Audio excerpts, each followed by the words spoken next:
A fim de percorrer o quarto caminho, antes devemos nos preparar um pouco, preparar a bagagem. Precisamos saber o que podemos encontrar nos canais comuns sobre conceitos como esoterismo e conhecimentos ocultos, sobre o potencial de evolução interior do homem, e assim por diante. Essas ideias já precisam ser familiares para que possamos falar sobre elas.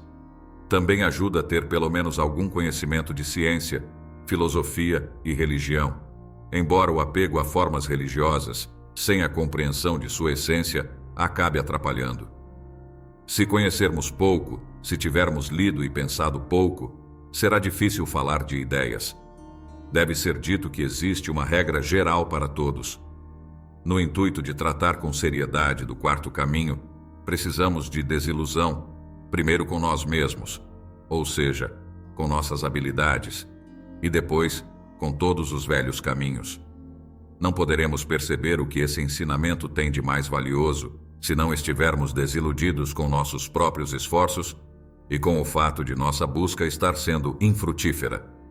O cientista deve estar desiludido com sua ciência, o religioso com sua religião, o filósofo com a filosofia e assim por diante. Mas devemos compreender o que isso significa. Dizer, por exemplo, que o religioso deve se desiludir com a religião não significa que ele deva perder a fé. Significa que deva se desiludir apenas com a instrução e a metodologia, ao perceber que a instrução religiosa não é suficiente para ele e que não vai levá-lo a parte alguma. Todo ensinamento religioso consiste em duas partes, a visível e a oculta. Desiludir-se com a religião significa desiludir-se com o visível e sentir ao mesmo tempo a necessidade de descobrir e de conhecer a parte oculta. Desiludir-se com a ciência não significa perder o interesse na busca do conhecimento. Significa convencer-se de que o método científico, tal como é entendido, não só tem utilidade limitada como costuma levar a teorias absurdas e autocontraditórias, e ao se convencer disso, começar a procurar um método melhor.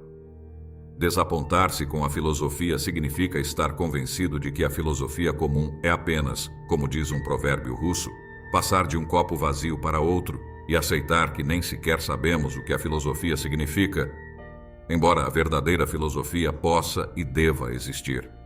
Não importa o que costumávamos fazer antes, não importa o que costumava atrair nosso interesse antes. Apenas quando chegarmos a esse estado de desilusão é que estaremos prontos para adentrar o quarto caminho. Se ainda acreditamos que nosso velho caminho pode nos levar a algum lugar, ou que ainda não experimentamos todos os caminhos, ou ainda se pensamos que seremos capazes de encontrar ou de fazer alguma coisa por conta própria, isso significa que não estamos prontos para a tarefa. Contudo, isso não significa que o quarto caminho exige que abdiquemos a tudo o que estamos acostumados a fazer. Isso é totalmente desnecessário.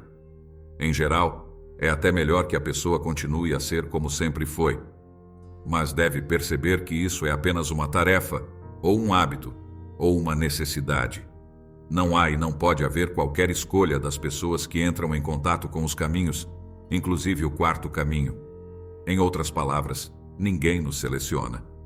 Nós nos selecionamos, em parte por acaso, em parte porque temos certa fome.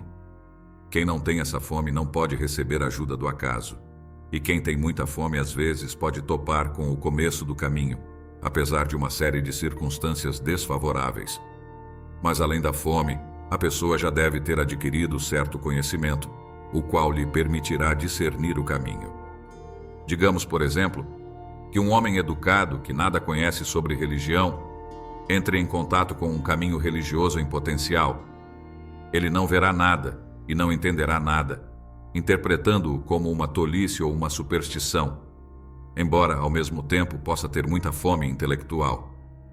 Isso também se aplica a alguém que nunca ouviu falar das práticas de yoga, do desenvolvimento da consciência e assim por diante.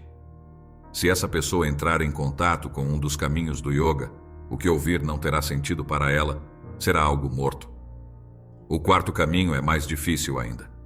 A fim de discernir e valorizar de modo correto o quarto caminho, devemos ter pensado e sentido, e já devemos ter passado, na verdade, pela desilusão com muitas coisas.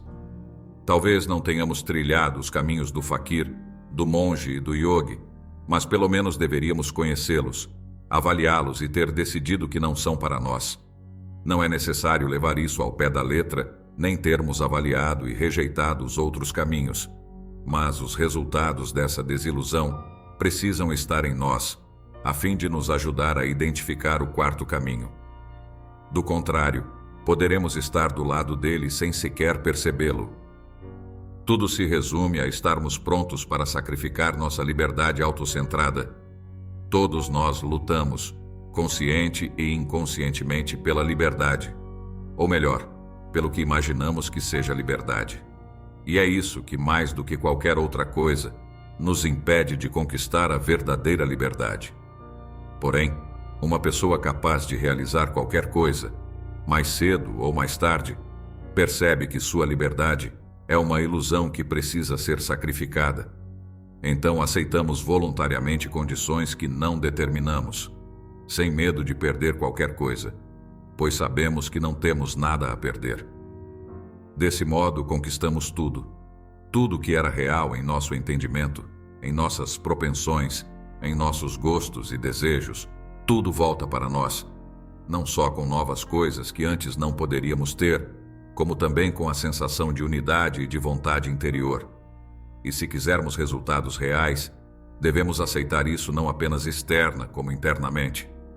Para tanto, é preciso uma boa dose de determinação, e isso, por sua vez, exige a compreensão profunda de que não há outro caminho, de que nada podemos fazer sozinhos, mas que, mesmo assim, é preciso fazer alguma coisa. E não há nada pior do que começar a trabalhar consigo mesmo, para depois ter de desistir e encontrar-se sem nada. Seria bem melhor não ter nem começado, e para não ter de começar em vão ou não correr o risco de se enganar, precisamos testar várias vezes a nossa determinação. O mais importante é determinar até que ponto estamos dispostos a ir, o que estamos dispostos a sacrificar. Quando nos confrontamos com essa questão, a resposta mais fácil é tudo. O fato, porém, é que ninguém pode sacrificar tudo e que isso nunca pode ser exigido de nós. Devemos definir exatamente o que estamos dispostos a sacrificar, sem fazer barganhas posteriores. Do contrário, estaremos na posição do lobo nesta fábula armênia. Era uma vez um lobo que havia trucidado muitas ovelhas e deixado muita gente aos prantos. Um dia, por um motivo ignorado, ele sentiu dor na consciência e começou a se arrepender do que fizera na vida. Decidiu que iria mudar e que não comeria mais ovelhas. Depois de tomar sua decisão, procurou um sacerdote e pediu-lhe que organizasse um serviço de ação de graças. O sacerdote começou o serviço e o lobo ficou em pé na igreja chorando e orando. O serviço religioso continuou. Como o lobo havia devorado muitas ovelhas do próprio sacerdote, ele orou fervorosamente pela reforma do lobo. De repente, o lobo olhou casualmente pela janela e viu um rebanho de ovelhas indo para um pasto.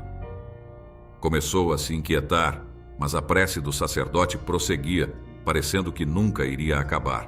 Por fim, o lobo não se conteve e gritou: "Acabe com isso, padre, ou as ovelhas vão sumir e ficarei sem o jantar." Essa fábula descreve muito bem o homem. Estamos dispostos a sacrificar tudo, menos o jantar de hoje.